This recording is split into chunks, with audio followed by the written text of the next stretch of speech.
Hello everyone, welcome back. आज हम लोग एक न्यू पार्ट मैथमेटिक्स का स्टार्ट करने जा रहे हैं। न्यू चैप्टर न्यू पार्ट भी। अभी तो जो पढ़ रहे थे वो अलजेब्रा पढ़ रहे थे। आज हम ज्योमेट्री स्टार्ट करने जा रहे हैं और ज्योमेट्री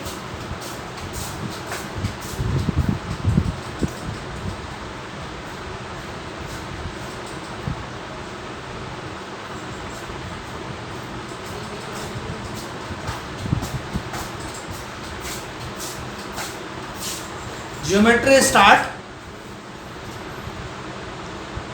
कर रहे हैं।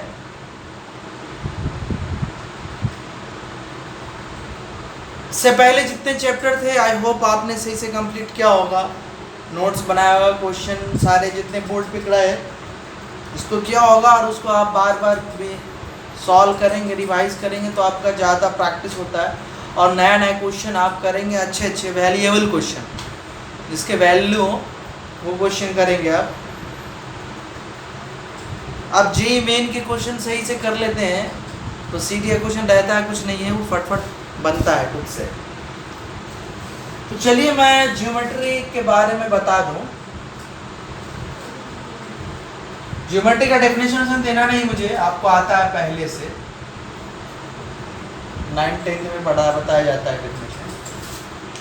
लेकिन 9th-10th में जो ज्योमेट्री पढ़ा है वो रे डायग्राम पढ़े। क्या पढ़े? रे डायग्राम। लाइन से खींचते थे, लाइन सेगमेंट, रे, उसके बाद वो लाइन, इन सब के फॉर्म में पढ़ा था ज्योमेट्री। जैसे कि एक स्पेशल स्ट्रक्चर ट्रायंगल, उसके बाद क्वाड्रिलेटरल कुछ पॉलीगन, फिर वो सर्कल, मतलब प्लेन ज्योमेट्री पढ़ा था। क्या पढ़ा था? कोई एक पेपर जो प्लेन ऑफ पेपर उस पे लिख सकते, वॉल पे लिख सकते, ब्लैक बोर्ड पे लिख सकते, बना सकते डायग्राम, उसको प्लेन कहते हैं। 3D ज्योमेट्री भी आप लोग कुछ पढ़े लेकिन उसका कंस्ट्रक्शन वगैरह नहीं पढ़े। उसका जब बस्ट निकालना सीखे, उसका वॉल्यूम वगैरह, जैसे कि आपने 3D का ज्योमेट्री पढ़ा था मेंसुरेशन के नाम से, कोन, सिलेंडर, स्फीयर, फ्रस्टम, इन सब के। उसके बाद पिरामिड में बहुत सारे टेट्राहेड्रल, वो सब जितना है वो सब पढ़े थे आप। तो उनका वॉल्यूम, सरफेस एरिया, बेस, इन सब चीज़ से रिलेटेड, डायगोनल, लैटरल फेस, ये सब पढ़ा। तो वहाँ पे उनका आपको कंस्ट्रक्शन नहीं बताया गया, कंस्ट्रक्शन करने की जरूरत नहीं थी। आपको सिर्फ और सिर्फ ज़रूरत था कि वॉल्यूम निकालने, सरफेस एरिया निकाले, ये सब चीज़ निकाले, डायगोनल वगैरह निकाले, ये सब चीज़ ज़रूरत थी। तो 3D ज्योमेट्री भी पढ़े, लेकिन 3D ज्योमेट्री जो पढ़े वो मेंसुरेशन नाम से पढ़े, और ज्योमेट्री जो पढ़े वो प्लेन ज्योमेट्री पढ़ते, जिसको यूक्लिडियन ज्योमेट्री कहा था। क्या कहा था? यूक्लिडियन ज्योमेट्री कहा जाता है उसको।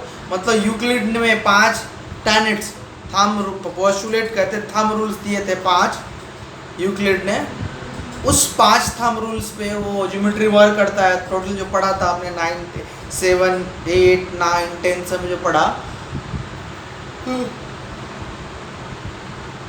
इसलिए उस ज्योमेट्री का नाम है यूक्लिडियन ज्योमेट्री। क्या नाम है?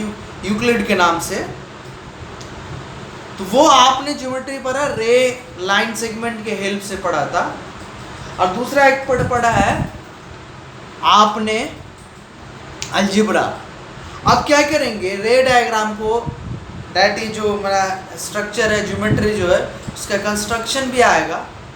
कंस्ट्रक्शन करके दिखाना नहीं, बस रफ डायग्राम करने हैं, डायग्राम भी आएगा, रे डायग्राम, और अलजेब्रा भी लगेगा। तो उसको हम अलग ज्योमेट्री के नाम से याद है। तो यहाँ जो ज्योमेट्री पढ़ने हैं वो ज्योमेट्री 9th-10th वाली नहीं, वो अलजेब्रा प्लस कुछ मिक्स होगा। तो ज्योमेट्री में एक हो गया कोऑर्डिनेट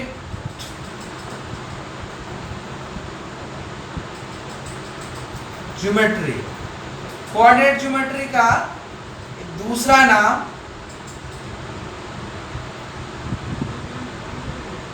एनालिटिकल ज्योमेट्री भी है। इसका एक और नेम है कोऑर्डिनेट ज्योमेट्री को नाम से जानते हैं 2D। डी का मतलब डिमेंशन, डी का मतलब डिमेंशन, 2 डायमेंशनल ज्योमेट्री।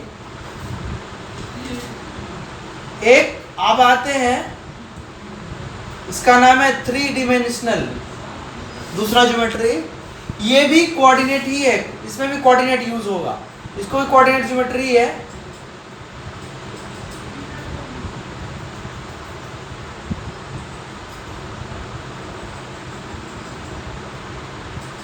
या इसका भी नाम एनालिटिकल ज्योमेट्री है।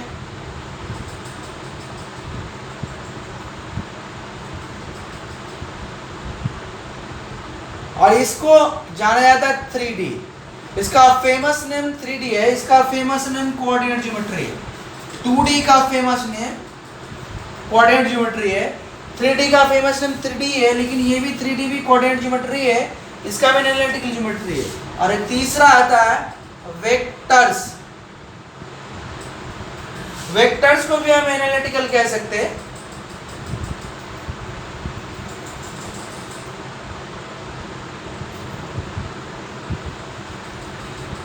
वेक्टर्स ज्योमेट्री जो उसमें डायरेक्शन भी यूज होगा, लाइन किस डायरेक्शन में, लाइन और रे किधर जा रहा है उससे रिलेटेड है।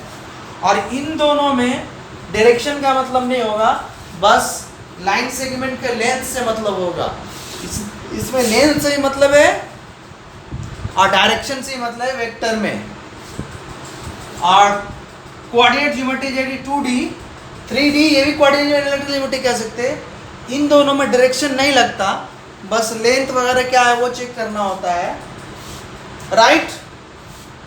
इसके लिए एक अलग बुक आती है इस पार्ट के लिए, कोऑर्डिनेट ज्योमेट्री के लिए एक अलग, और इन दोनों को मिला के एक अलग बुक आती है जिसका नाम होता है वेक्टर्स एंड 3D।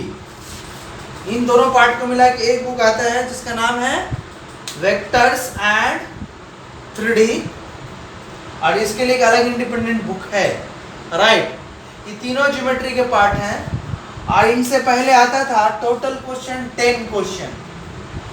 अब जब 30 पूछा जाता था, अब 25 पूछा जाएगा।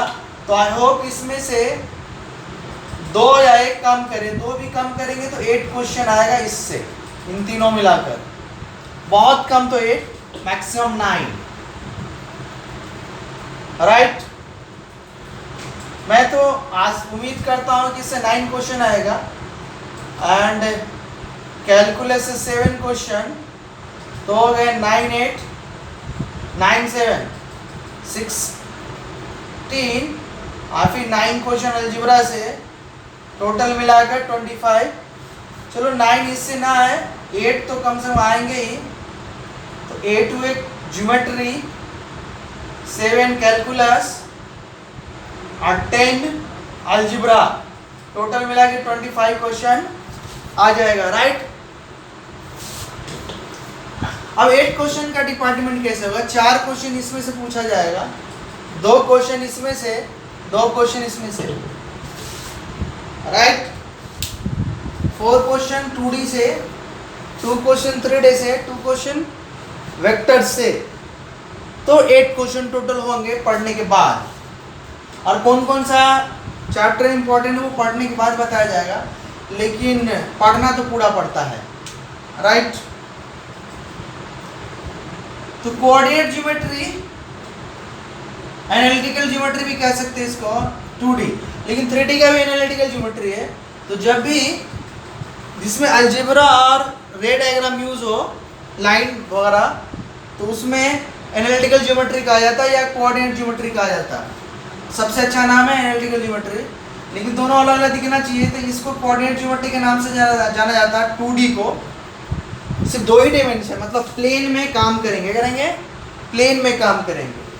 और 3D जैसे कि क्यूब है, क्यूबॉइड है, वो सब पढ़ा था मेंसुरेशन में, उनका वॉल्यूम वगैरह निकालना सीखा था, लेकिन वहाँ पर यहाँ पे इसका रिप्रेजेंटेशन है, कोऑर्डिनेट रिप्रेजेंटेशन। उसमें जो चीज़ें बोले जाए वो निकालेंगे हम लोग, पढ़ेंगे आगे। क्यूब है, क्यूबॉइड है, सिलेंडर है, स्फेयर है, पढ़ना क्या लाइन है, लाइन भी स्पेस में बना सकते हैं हम। ये स्पेस में लाइन बनाया और एक ये स्पेस में लाइन है, एक कोऑर्डिनेट ऐसे लिया, एक कोऑर्डिनेट ऐसे लिया, एक कोऑर्डिनेट ऐसे लिया। इन कोऑर्डिनेट फ्रेम के बेस पे इस लाइन का इक्वेशन भी लिख सकते हैं। तो लाइन को भी 3D में सोच सकते हैं और 2D में तो होता ही होता है। उसका प्लेन को भी 3D में सोच सकते हैं। इनफैक्ट पढ़ना है 3D में पढ़ना है इंट्रोडक्शन, लाइन, प्लेन, स्फीयर वगैरह नहीं पढ़ना है, सिलेबस में नहीं है। उसमें से लाइन में से क्वेश्चन आता है, प्लेन में से क्वेश्चन आता है और कभी कभी इंट्रोडक्शन से क्वेश्चन आता है। इसका थोड़ा बड़ा पार्ट है, पढ़ेंगे अब हम लोग।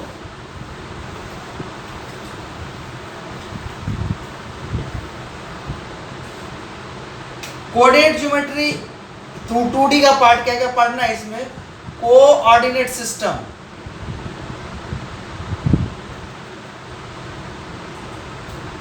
ये पहला चैप्टर कोऑर्डिनेट सिस्टम्स, मतलब फ्रेमवर्क। हम कैसे किसी डायग्राम को देखेंगे, किसके रेफरेंस में सब बताया जाएगा। और पता है पहले ट्रिग्नोमेट्री पढ़ा था, हम फास्ट में बोला भी था। कोऑर्डिनेट सिस्टम के बाद आता है straight line,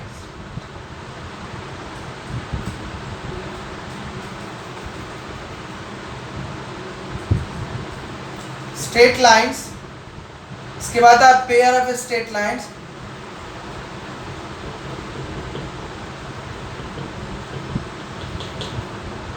pair of straight line के बाद आता है सर्कल्स, सर्कल्स के बाद आता है पैराबोला, पैराबोला के बाद इलिप्स, इलिप्स के बाद आता है हाइपरबोला।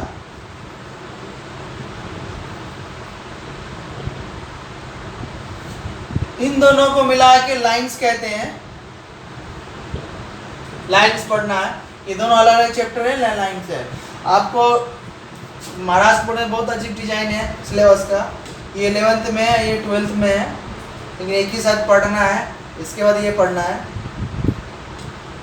तो यहाँ तक पढ़ना है आपको। 2D का पार्ट है टोटल, इनमें से मिलाकर टोटल 4 क्वेश्चन पूछा जाएगा, राइट। आज हम लोग स्टार्ट करेंगे कोऑर्डिनेट सिस्टम। क्या स्टार्ट करेंगे? Coordinate system. पहला चैप्टर यही है और इसके इंट्रोडक्शन से स्टार्ट करेंगे।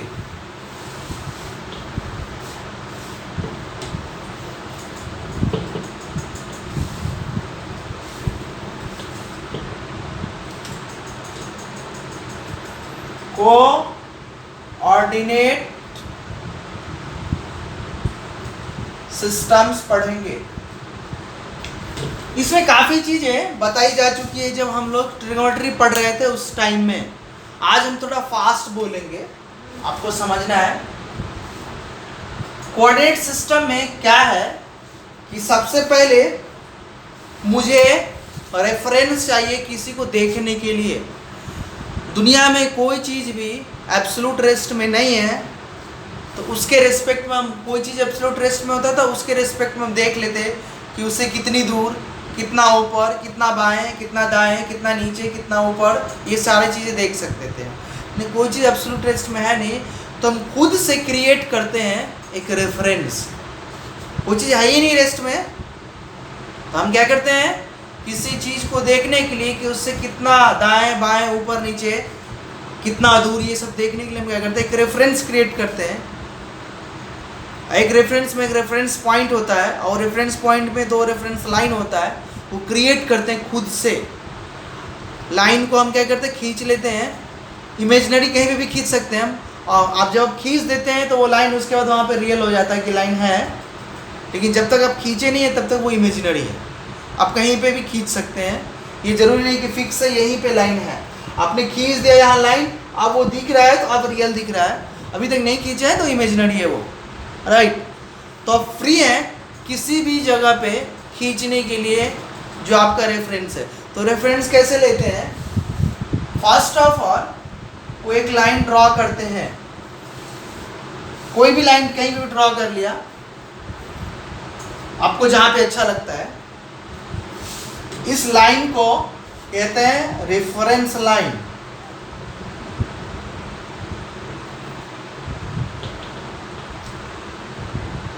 अब हम क्या करते हैं, एक दूसरा रेफरेंस लाइन भी खींचते हैं, तो इसको भी कहेंगे रेफरेंस लाइन। सच दोनों रेफरेंस लाइन इस तरह से होगा कि दोनों एक दूसरे को इंटरसेक्ट करेगा।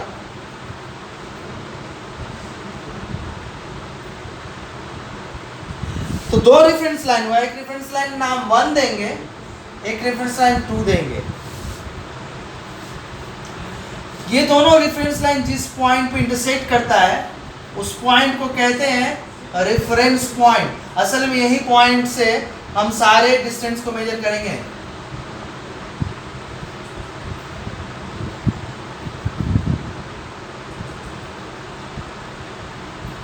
रेफरेंस पॉइंट का नाम है ओरिजिन।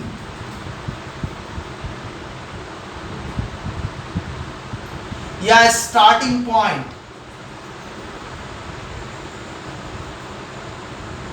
या इनिशियल पॉइंट, या रूट, बहुत सारा नाम है। जड़, रूट का मतलब जड़, जहां पे उसका स्टार्टिंग होता है उसको हम रूट कहते। बट मार्केट में जो एजुकेशन मार्केट है वो एजुकेशन में फेमस है ये ओरिजिन नाम से। जो रेफरेंस पॉइंट नाम है वो ओरिजिन से फेमस है। नाम बहुत सारे हैं उसके, एक आदमी के 10 नाम, चेहरा नहीं चेंज हो जाता, चेहरा वही होता है। तो रेफरेंस पॉइंट के बहुत सारे नाम, इनिशियल पॉइंट है, स्टार्टिंग पॉइंट है, रूट है, ओरिजिन है। नाम ओरिजिन से जाना जाता है, राइट। और इसको हम नेमिंग कर लें अगर, तो जनरली ओरिजिन को कैपिटल ओ से दिखाया जाता है। और सपोज डेट कि ये लाइन इधर जा रहा है, कहीं पे भी अगर पॉइंट ले लिए, सपोज यहाँ पॉइंट ले लिए तो कैपिटल एक्स का, लेकिन पॉइंट लेते नहीं, सीधा रे खींचते हैं, इस रे को ओ एक्स रे कहा, इधर वाई कहा, राइट। इन दोनों के बीच कुछ एंगल होगा जिसको मैंने ओमेगा कहा। क्या कहा मैंने? इन दोनों के बीच एंगल ओमेगा। एंगल मेजर कहां से करेंगे? एंगल मेजर करेंगे एक्स ओ वाई को मेजर करेंगे। मतलब फर्स्ट रेफरेंस लाइन से सेकेंड रेफरेंस लाइन तक एंटी क्लॉकवाइज डायरेक्शन। किसमें?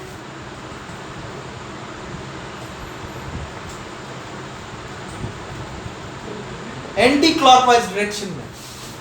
क्लॉकवाइज डायरेक्शन नहीं, एंटी क्लॉकवाइज डायरेक्शन में फर्स्ट रेफरेंस लाइन से सेकेंड रेफरेंस लाइन तक हम मेजर करेंगे, राइट। अब देखो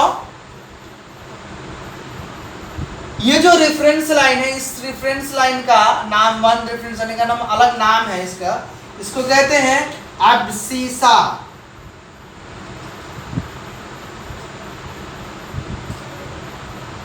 एब्सिसा। ये दूसरा रेफरेंस लाइन जो इसका नाम है ऑर्डिनेट।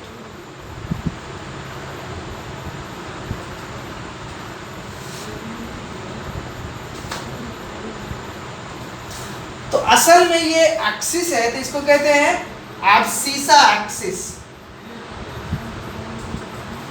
इसको कहते हैं ऑर्डिनेट एक्सिस।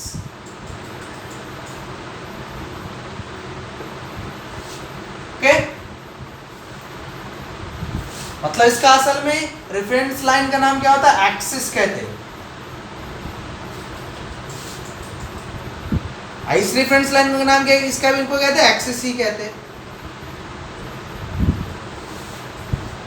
राइट।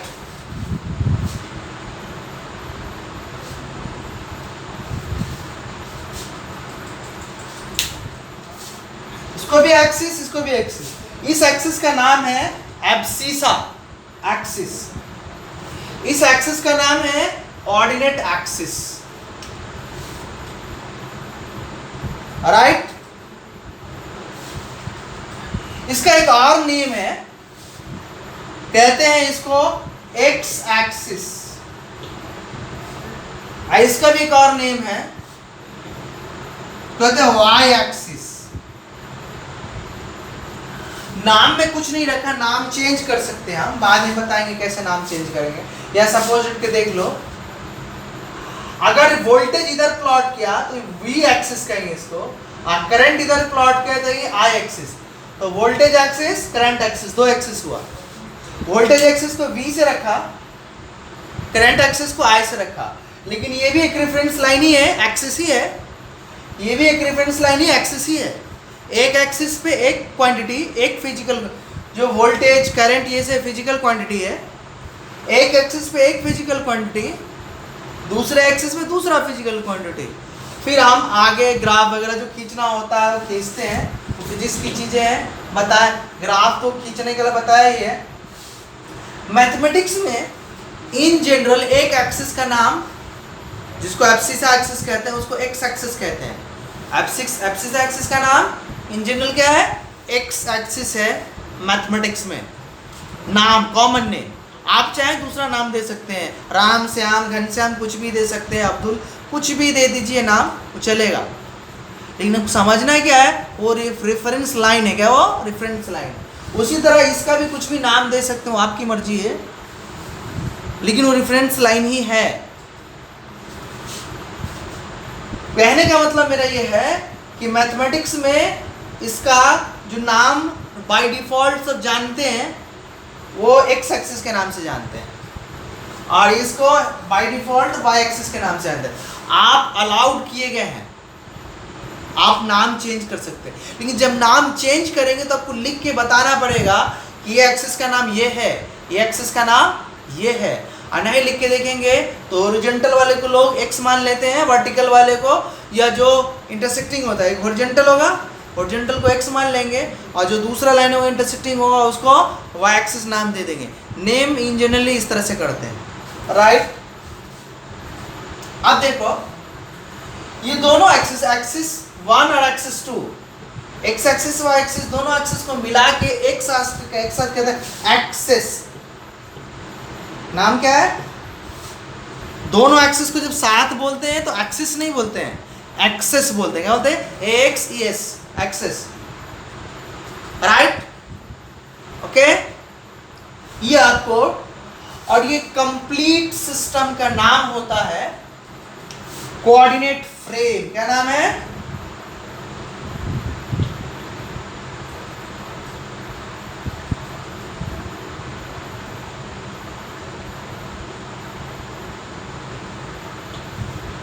का कंप्लीट नेम क्या है? कोऑर्डिनेट फ्रेम इसका कंप्लीट नेम है, राइट। ये आपको जानना चाहिए, ओके।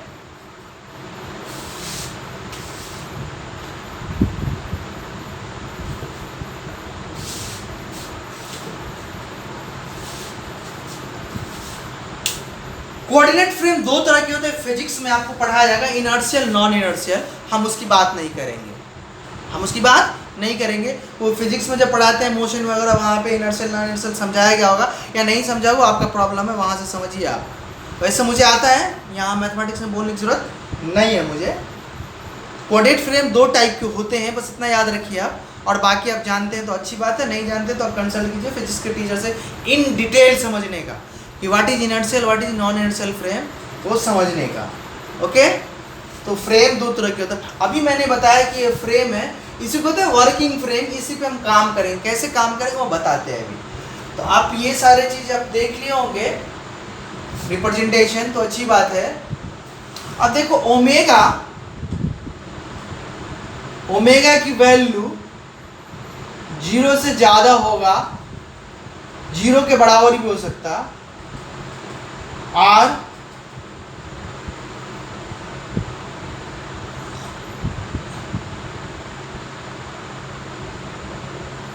टू पाई से छोटा हो, राइट। जो रोटेट करेगा OX ऐसे ओमेगा, वो 0 के इक्वल एंड 2 पाई से छोटा। अगर ओमेगा 0 होता है तो कहते हैं 1D, ओमेगा 0 होगा तो कहते हैं 1D, क्या कहेंगे? 1 डिमेंशनल, एक ही डिमेंशन की बात करते हैं, तो वहां पे सिर्फ एक लाइन में चल रहे हैं, वहीं फ्रेम की बात होती नहीं है। नंबर 1। नंबर 2, बाकी में अब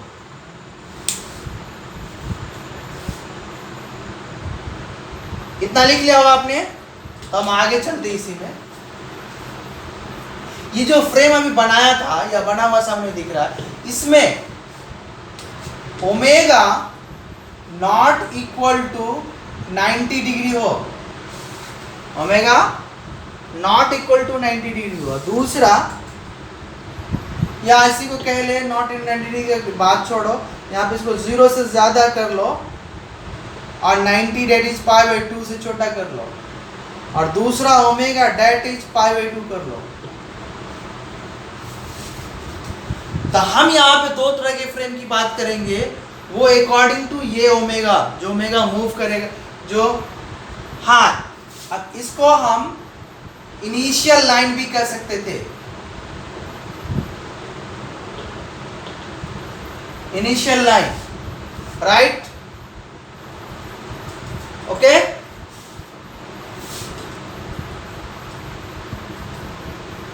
OX और OY के बीच ओमेगा एंगल है, वो एंगल 0 से π/2 है, π/2 के इक्वल नहीं है, तो कहते हैं इस फ्रेम को ऑब्लिक एक्सिस फ्रेम।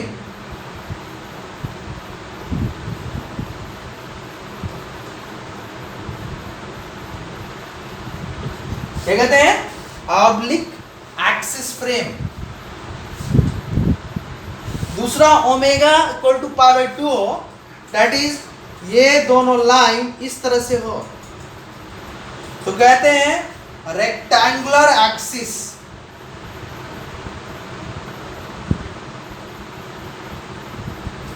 एक्सिस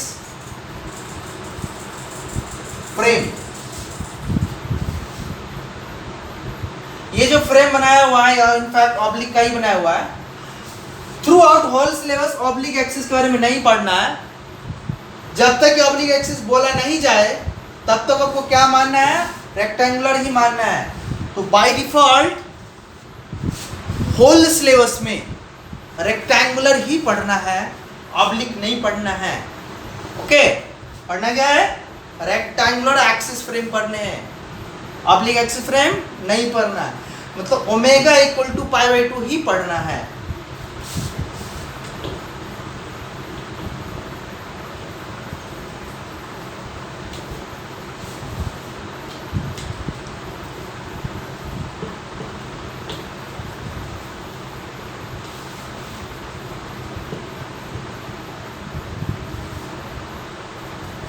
ऐसा इसलिए मैं बताता कि देखो साइन यूज होगा साइन ओमेगा कॉस ओमेगा, तो अगर 0 से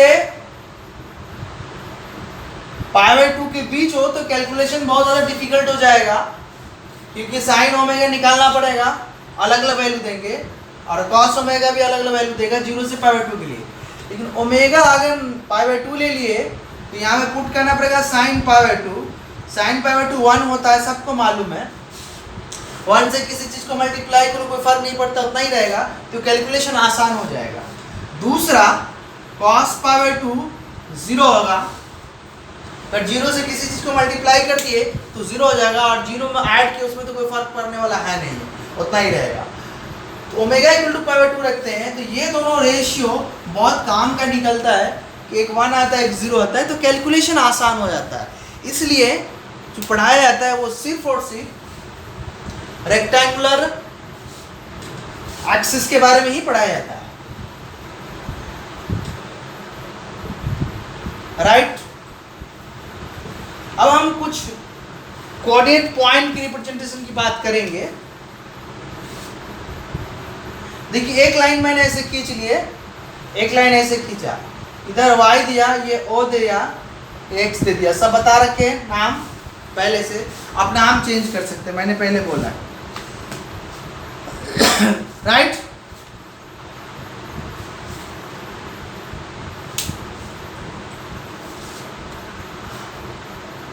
अब एक हेडिंग दीजिए, लिख लीजिए यहां पे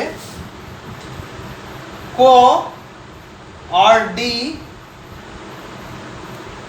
नेट्स, क्या लिखे हैं? Coordinates.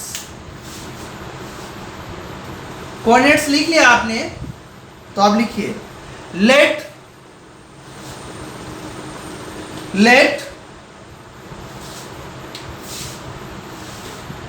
Capital O capital X and capital O capital Y, let OX and OY be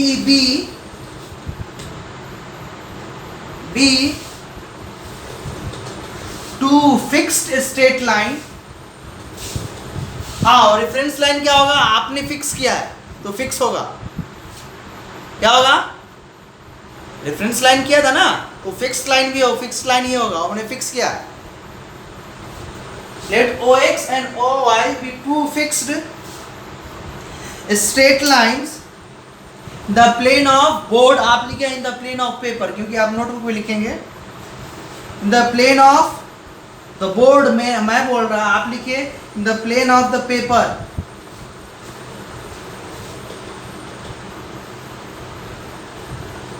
plane of the paper, okay, full stop। the line OX is called X axis। the line OX is called X axis, comma the line OY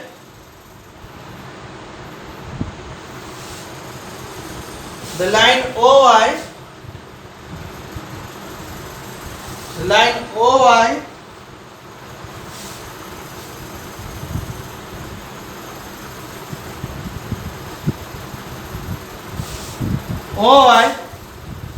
axis of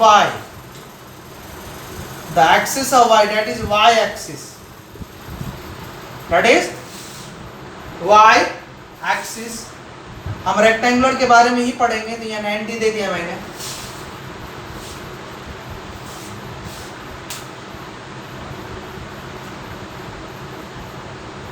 while the two, इतना लिख लिए, while the two together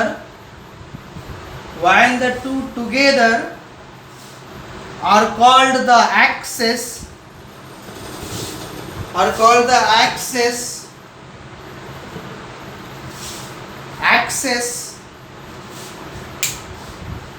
of the coordinate,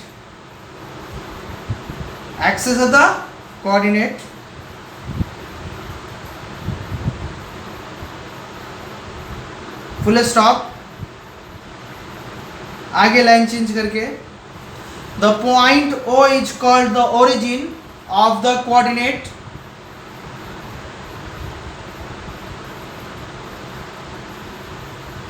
the point O is called the origin of the coordinate, or more shortly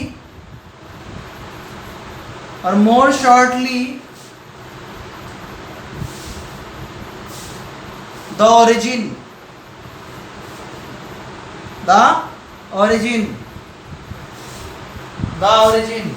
इसको origin बताया था।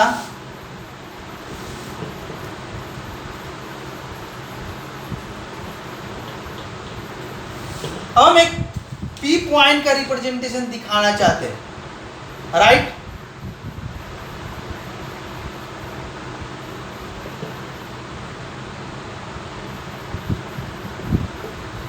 Okay, P point का representation दिखाना चाहते हैं, तो आपको करना कुछ नहीं है, बस एक काम करने हैं, P से Y के पैरेलल एक लाइन खींचना है,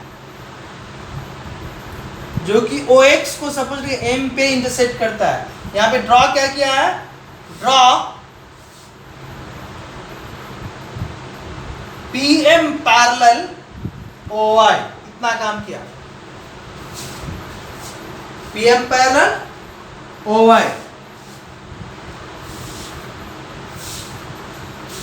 तो आप जो OM मिला ये, तो let OM equal to x axis है, इसके लेंथ को, OM के लेंथ को x मान लिया, और PM y के डायरेक्शन में है, जिधर OY की पैरेलल है, OY का डायरेक्शन MP का डायरेक्शन सेम होगा, तो y के डायरेक्शन है, y एक्सिस है, तो PM का लेंथ हम y मान लेते, right. Let OM equal to x and PM equal to y।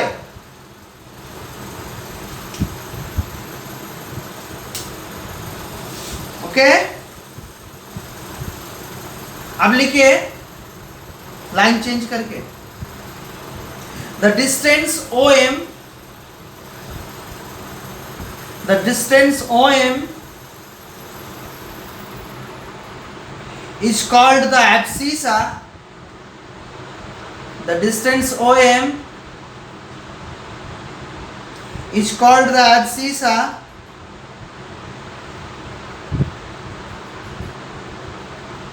and the distance MP, PM को MP भी लिख सकते हैं, कोई फर्क नहीं डिस्टेंस बोलने में,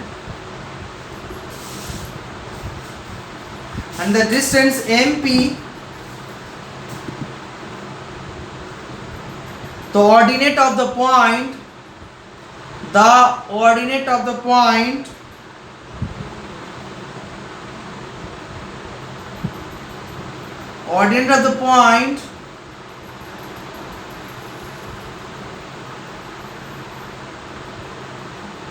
P, ordinate of the point P, right? While the abscissa, आगे, while the abscissa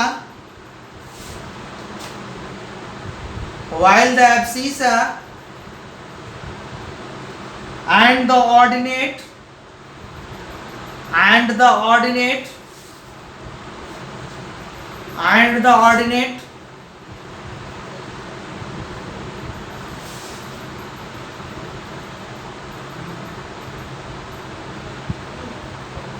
together are called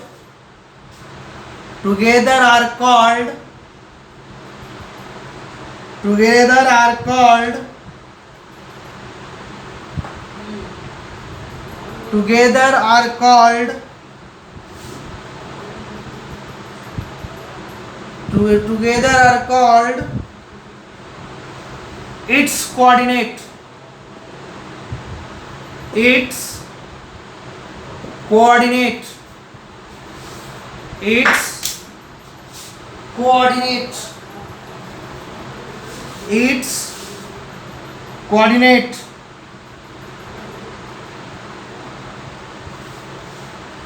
coordinate, okay.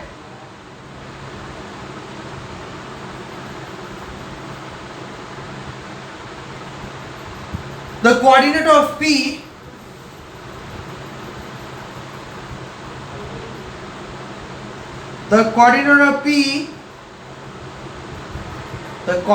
P are denoted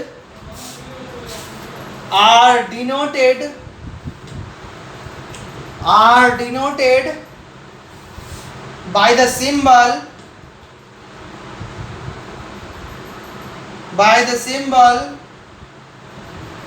x, y, पहले एब्सिसा को, उसके बाद ऑर्डिनेट को। ये ऑर्डर्ड पेयर है क्या? ये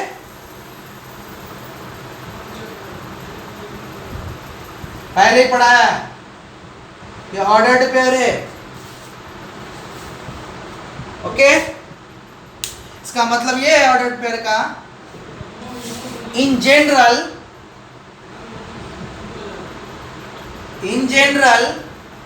xy comma not equal to y comma x, जबकि सेट में x comma y ये सेट है, ये सेट अनऑर्डर्ड होता है। क्या होता है? सेट अनऑर्डर्ड है, ऑर्डर नहीं है।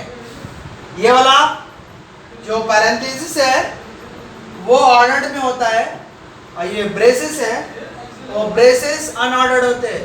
ये इक्वल होता है y comma x के, राइट? ऑर्डर्ड पेयर है।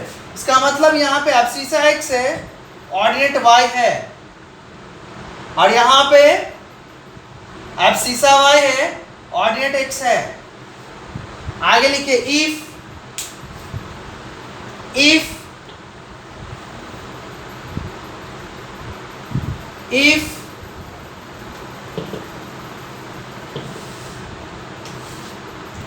x comma y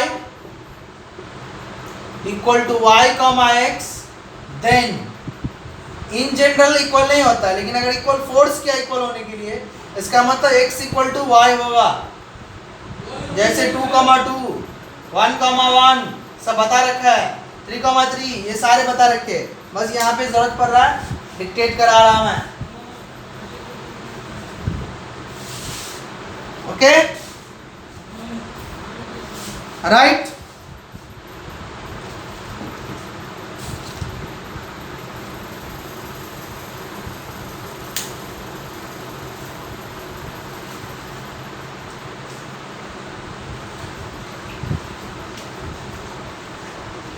अब मैंने क्या किया था, पहले इतना ले लेते हैं, y कैपिटल X ओ, लाइन चेंज कर लिख लिए,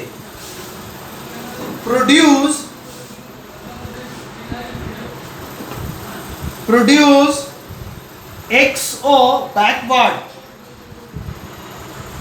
produce XO backward,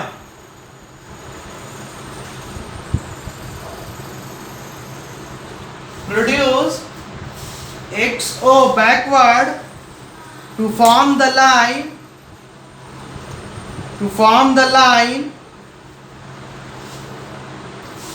OX dash, to form the line OX dash, and YO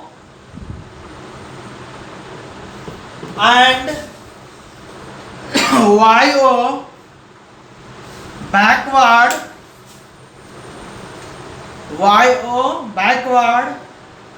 to become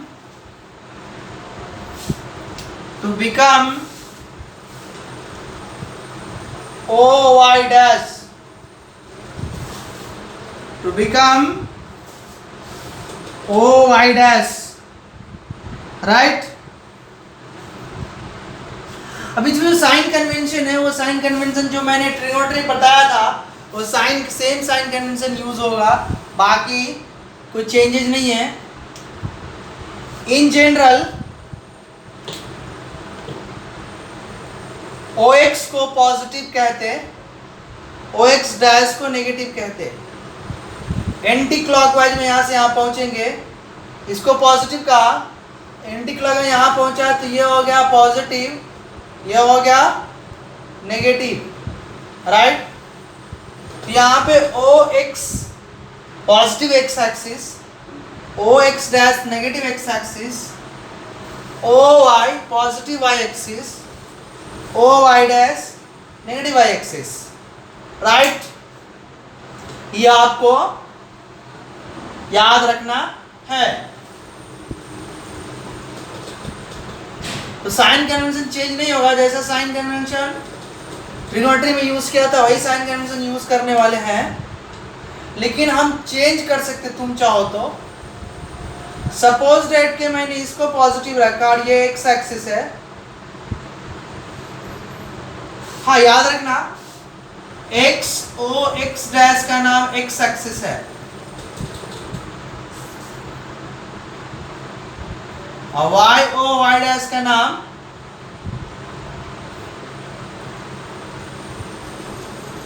Y axis है, यहां जो मैंने लिखा है। और ओ एक्स हुआ positive x axis, O X dash हुआ negative x axis, O Y हुआ positive Y axis, O Y dash हुआ नेगेटिव वाई एक्सिस, राइट।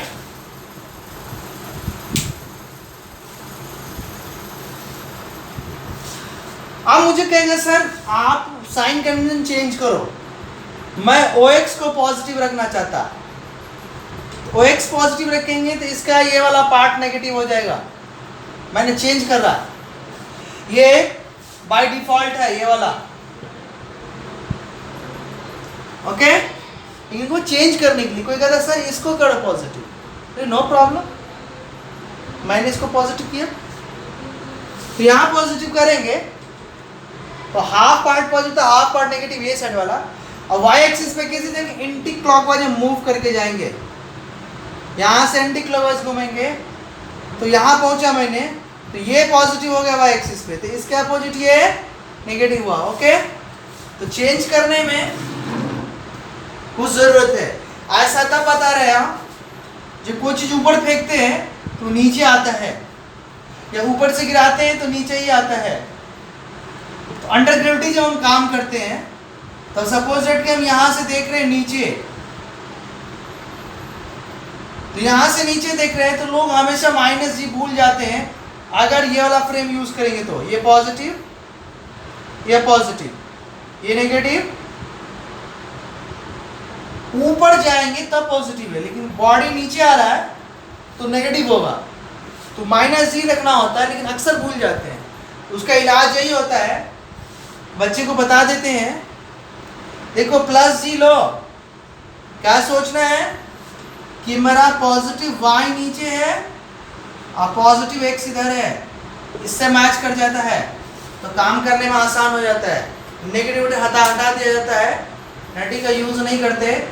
और कैलकुलेशन में हमेशा दिमाग है कि जिधर मेरा पॉजिटिव है बॉडी उधर ही गिर रहा है, बॉडी गिरने की तरफ मेरा पॉजिटिव है, लेकिन -G का मतलब होता है कि बॉडी गिरने के अपोजिट मेरा पॉजिटिव है, राइट। बॉडी नीचे गिर रहा है, ऊपर पॉजिटिव है तो माइनस ले लेते -G, लेकिन बॉडी के डायरेक्शन गिरने की डायरेक्शन में पॉजिटिव लेते तो G को पॉजिटिव ही रखते, कोई फर्क नहीं पड़ता है कैलकुलेशन में। तो हम यूज करते हैं ये फ्रेम जब हम अंडर ग्रेविटी काम करते हैं, तो बाकी हमेशा यही फ्रेम यूज करते हैं कि ये पॉजिटिव है तो ये भी पॉजिटिव है, ये नेगेटिव है ये नेगेटिव है, राइट। तो आप चेंज कर सकते हैं, लेकिन इन जनरल जो चल रहे हैं वही यूज कर रहे हैं आपको ज्यादा।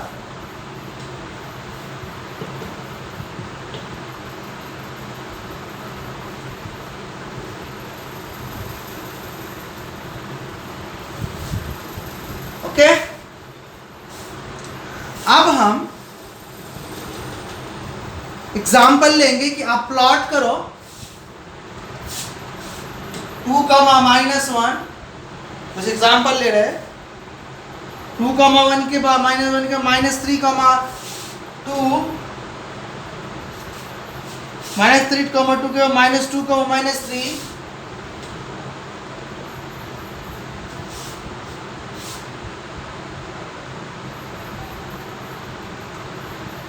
और एक और ले लो 3, 2, ये सारे को प्लॉट करने एक फ्रेम पे बहुत आसान काम है।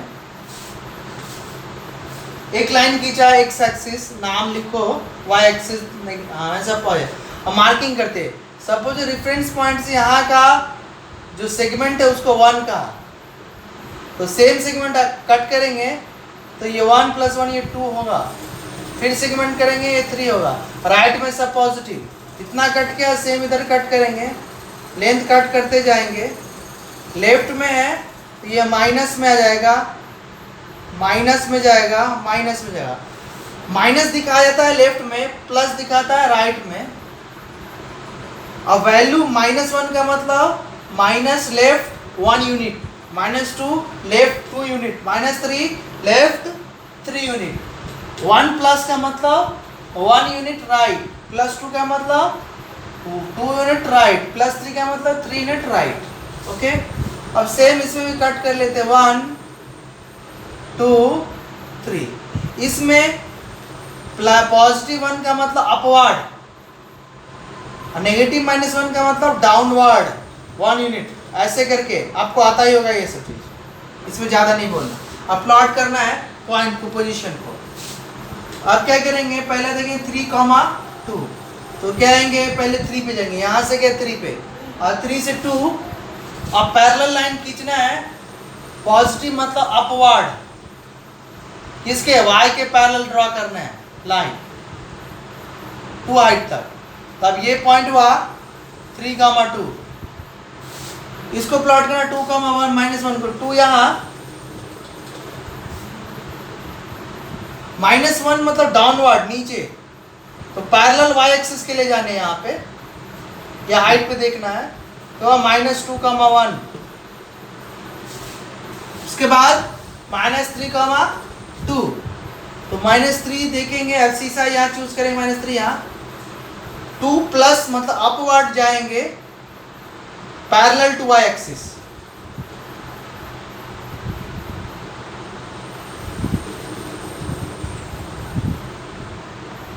राइट।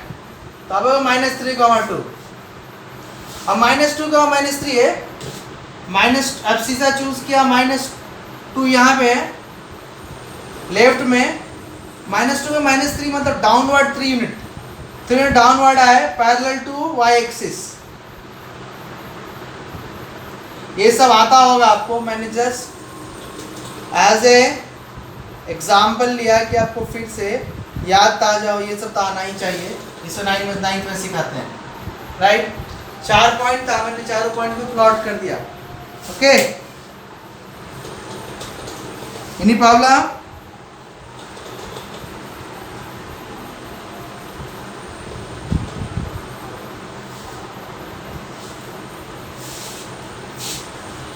अब हम ये इंट्रोडक्शन टू कोऑर्डिनेट फ्रेम था, क्या था ये, introduction to coordinate frame, coordinate system में पहला कोऑर्डिनेट फ्रेम का इंट्रोडक्शन पढ़ रहे हैं। कोऑर्डिनेट फ्रेम में ये लास्ट वर्ड है किसके लिए, अभी कार्टेशियन सिस्टम के लिए। ये 90 अगर है, इस सिस्टम का नाम होता है, सपोज कि यहाँ P है, यहाँ से ड्रॉप किया parallel to y axis, 90 P है, ये x है, ये y है, तो ये कोऑर्डिनेट x, y है, राइट। इस फ्रेम का नाम होता है रेक्टेंगुलर, रेक्टेंगुलर इसलिए कि 90 डिग्री यूज कर रहे हैं, और इसमें कार्टेशियन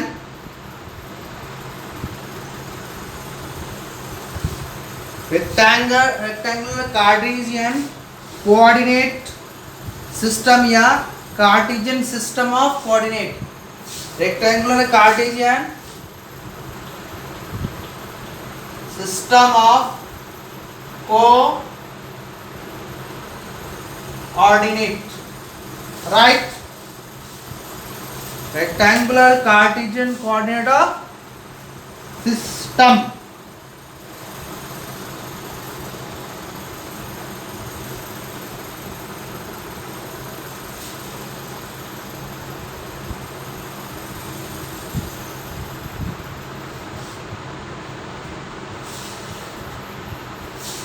यहाँ हम इसको ऐसे भी लिख सकते हैं, कार्टेशियन कोऑर्डिनेट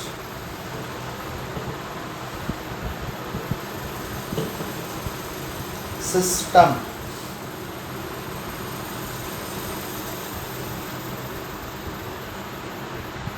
ओके। ऐसा इसलिए नेम है कि फ्रेंच फिलोसफर थे,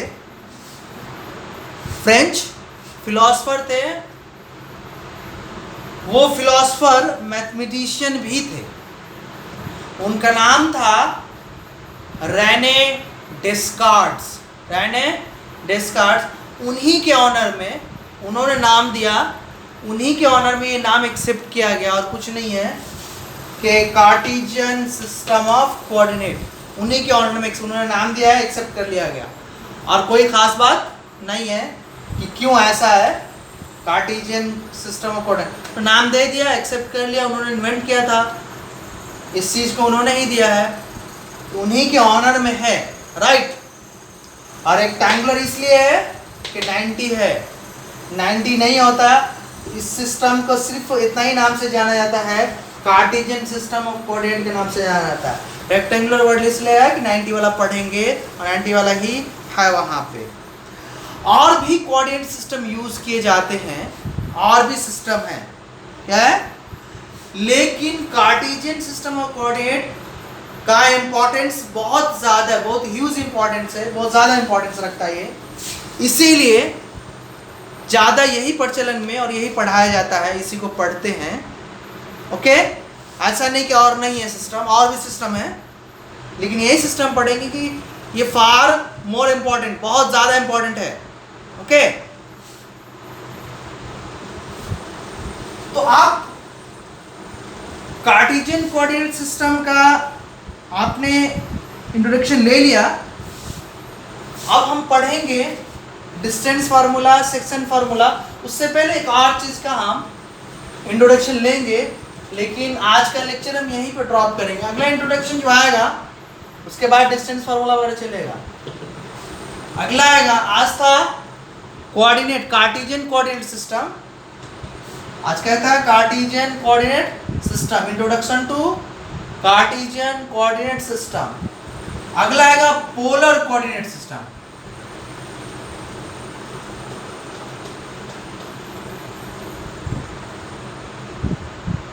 अगला इंट्रोडक्शन पोलर कोऑर्डिनेट सिस्टम पे देंगे, हाफ आवर इसमें भी लगने वाला है। उसके बाद फिर डिस्टेंस फार्मूला, सेक्शन फार्मूला, फिर धीरे धीरे आगे बढ़ेंगे, उस पर क्वेश्चन करते जाएंगे। तो अब मेरे पास टाइम है नहीं कि मैं पोलर कोऑर्डिनेट सिस्टम को डील करके बताऊं कंप्लीट में, वैसे बताया गया है इसको फास्ट में, जब टी पढ़ा रहे थे तो, इसलिए उस दिन थोड़ा जल्दी करेंगे इसको, आप समझ भी लेंगे जल्दी। उसके बाद हम मेन मुद्दे पे आएंगे, जो फार्मूला वगैरह डेरिवेशन है, फार्मूला वगैरह याद रखना है। उसके बाद क्वेश्चन धीरे धीरे धीरे धीरे ये चैप्टर फिनिश होगा, उसके बाद फिर इसका जो बड़ा क्वेश्चन, उस बड़े क्वेश्चन पे आएंगे। उम्मीद करते हैं आप लोग अच्छा कर रहे होंगे। इन्हीं बातों के साथ आज का लेक्चर मैं यहीं पे एंड करता